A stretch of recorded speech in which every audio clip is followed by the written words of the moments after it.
Welcome everyone. Last 2 videos में हमने polynomials के बारे में बात करी थी, standard form, zeros and types of polynomials के बारे में बात करी थी। इस वीडियो में हम देखेंगे पॉलिनोमियल के रूट, उनकी रिलेशनशिप कोएफिशिएंट्स के साथ और वो ग्राफ कैसे ड्रॉ करते हैं ये भी जानेंगे इस वीडियो में। सबसे पहले हम बात करते हैं लीनियर पॉलिनोमियल की। लास्ट टाइम आपको याद होगा हमने लीनियर पॉलिनोमियल करा था कि लीनियर पॉलिनोमियल क्या होती है, जैसे कि वेरिएबल में, जिस पॉलिनोमियल में वेरिएबल की हाईएस्ट पावर कितनी हो 1। तो यहां पे मैंने एक लीनियर पॉलिनोमियल लिखी हुई है bx ax b। x की हाईएस्ट पावर है 1, that's why it is called linear polynomial. अब हम इसके निकालने जा रहे हैं रूट। तो रूट कैसे निकाले जाते हैं? अगर हमें जिस भी पॉलिनोमियल का रूट चाहिए तो हम क्या करते हैं, उसको 0 के इक्वल पुट कर देते हैं। तो अगर ax b को 0 के इक्वल पुट कर दिया जाए तो यहां से x की वैल्यू क्या आएगी? यहां से x की वैल्यू आएगी -b डिवाइड बाय a, जो कि हमारा आंसर होगा, यानी कि जो रूट होगा इस पॉलिनोमियल का।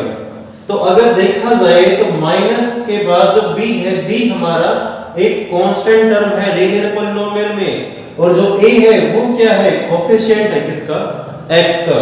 तो यहां से हमने एक रिलेशनशिप फाइंड आउट करी है जीरोस और कोएफिशिएंट्स के बीच में। x -b by a minus of constant term divide by coefficient of x। ये रिलेशनशिप है हमारी किसमें, लीनियर पॉलिनोमियल में। अब हम बात करेंगे क्वाड्रेटिक पॉलिनोमियल, यानी क्वाड्रेटिक पॉलिनोमियल क्या होती है, जिसमें वेरिएबल की हाईएस्ट पावर कितनी हो 2। px ax² bx c। यहां पर x² का कोएफिशिएंट क्या है a, x के कोएफिशिएंट क्या है b, एंड c जो है वो हमारी क्या है, कांस्टेंट टर्म। और ध्यान इस बात का रखेंगे कि जो a, b और c है वो हमेशा कैसे नंबर होते हैं, हमारे रियल नंबर्स होते हैं। जहां पर जो ये a है, a को हम क्या कहेंगे, लीडिंग कोएफिशिएंट।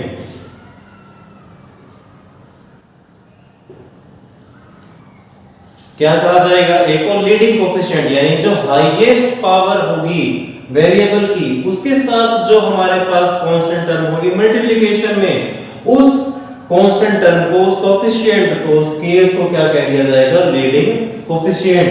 और b जो है वो हम उसको बोलेंगे, वो क्या है हमारे पास, कोएफिशिएंट है किसकी, x का। हम बोलेंगे जो b है वो क्या है, कोएफिशिएंट है किसका, x का। और वैसे ही जो हमारे पास c है, जो कांस्टेंट टर्म है, उसको भी हमने एक नाम दिया है। क्या नाम दिया गया है उसको, एब्सोल्यूट टर्म। जो कांस्टेंट टर्म होगी उसको हमने क्या नाम दिया है, एब्सोल्यूट टर्म। अब बात करते हैं रिलेशनशिप की। हमको ये पता है कि किसी भी पॉलिनोमियल में जितनी उसकी डिग्री होती है उसके उतने ही जीरोस होंगे। क्वाड्रेटिक पॉलिनोमियल में हाईएस्ट पावर कितनी है 2, तो इसके जीरोस भी कितने होंगे 2। हमने लेट कर लिया कि इसके जीरोस क्या होंगे, अल्फा और बीटा। अगर अल्फा और बीटा इसके जीरोस हैं तब जो रिलेशनशिप होती है वो होती है sum of root and the product of root. Sum of root हमेशा इक्वल आएगा -b by a के, और प्रोडक्ट ऑफ रूट इक्वल आता है c by a की। ये रिलेशनशिप हमारी होती है क्वाड्रेटिक पॉलिनोमियल में। क्यूबिक में नहीं, हर पॉलिनोमियल जो रिलेशनशिप है वो अलग-अलग होती है। जैसे क्वाड्रेटिक पॉलिनोमियल में हमारे पास ये रिलेशनशिप है, क्यूबिक पॉलिनोमियल की बात करें तो हमारे पास अलग रिलेशनशिप आएगी।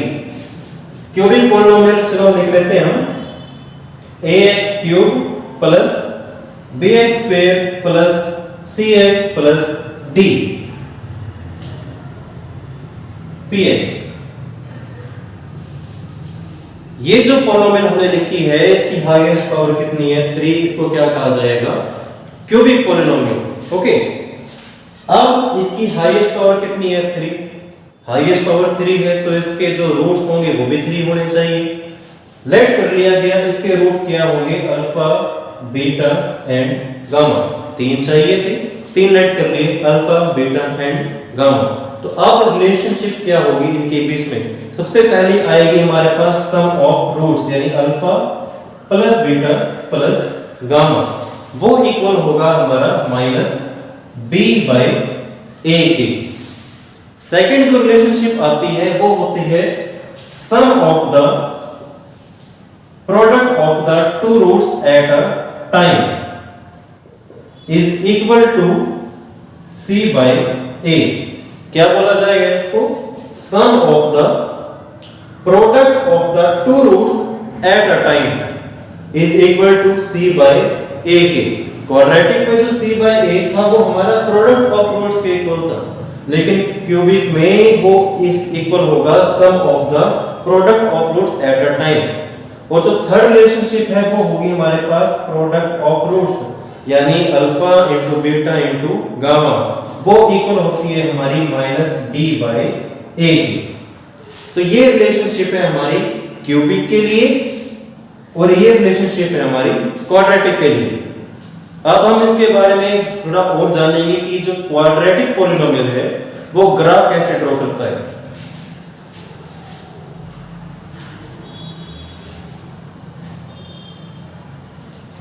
क्वाड्रेटिक पॉलिनोमियल का जो ग्राफ ड्रॉ होता है वो हमेशा एक यू शेप में होता है, इस तरह से।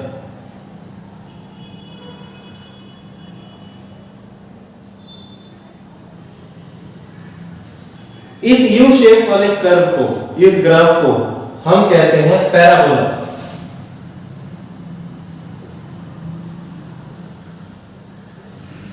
यानी जो क्वाड्रेटिक इक्वेशन है वो चाहे कैसी हो, अगर उसका ग्राफ ड्रॉ करा जाएगा तो हमें यू शेप मिलेगा और उस यू शेप वाले कर्व को हम कहते हैं पैराबोला।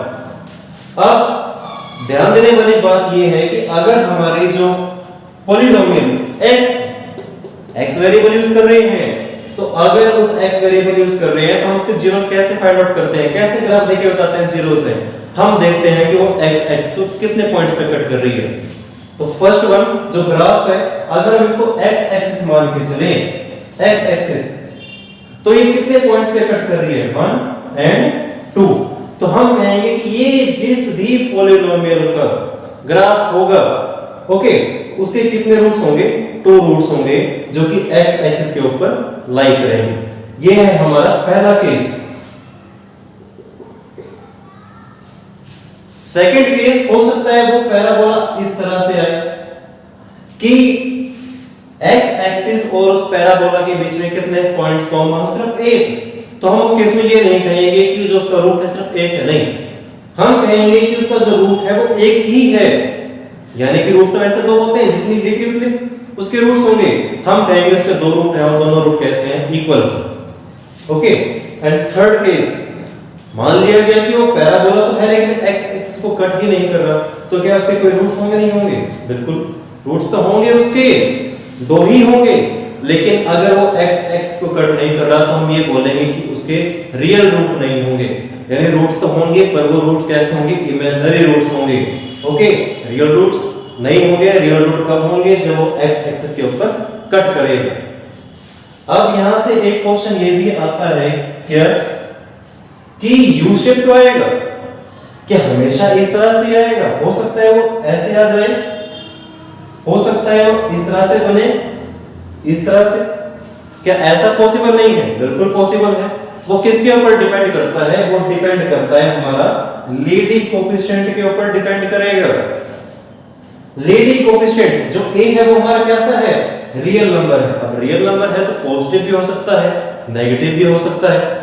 तो ये जो ग्राफ बन रहे हैं ऊपर की तरफ या नीचे की तरफ, वो किसके ऊपर डिपेंड करता है? a के ऊपर डिपेंड करता है। यानी कि जब अपर जो उसका माउथ है ऊपर की तरफ, अपवर्ड की तरफ ओपन हो रखा है, तो हम कहेंगे उस केस में जब a हमारा कैसा होगा? पॉजिटिव होगा। अगर a की वैल्यू पॉजिटिव है तब हम कहेंगे जब ग्राफ बनेगा वो कैसा बनेगा? ऊपर की तरफ उसका माउथ होगा। और अगर वही जो a है वो नेगेटिव है तब हम कहेंगे क्या कि जो उसका जो ग्राफ होगा वो कैसा बनेगा? नीचे की तरफ बनेगा। उसका जो माउथ होगा वो नीचे की तरफ ओपन होगा। केस उसमें भी सेम है जैसे उसमें था, बिल्कुल सेम। दो पॉइंट पे कट कर रहा है, दो रूट होंगे, रियल रूट होंगे। पैराबोला और एक्सिस के बीच में एक ही पॉइंट कॉमन है तो हम कहेंगे इसका रूट तो एक ही होगा। ठीक है, इसका मतलब है कि मान लिया गया कि अगर ये 1 पॉइंट पे कट कर रहा है तो हम कहेंगे कि जो इसका रूट है वो 1 है, लेकिन एक्चुअल रूट दो रूट होंगे तो हम बोलेंगे दो रूट है, एक 1 और दूसरा भी 1 ही, यानी रूट तो दो होंगे और दोनों रूट कैसे होंगे, दोनों ही इक्वल होंगे। जरूरी नहीं है कि 1 ही हो, कुछ भी हो सकता है। कॉमन पॉइंट लेना है बस x एक्सिस के साथ। और थर्ड केस फिर से वही, x एक्सिस को कट कर ही नहीं रहा, कर नहीं रहा, इसका मतलब रूट नहीं है, ऐसा नहीं, रूट होंगे पर वो रियल रूट नहीं होंगे। वो रूट कैसे होंगे, इमेजिनरी रूट्स होंगे।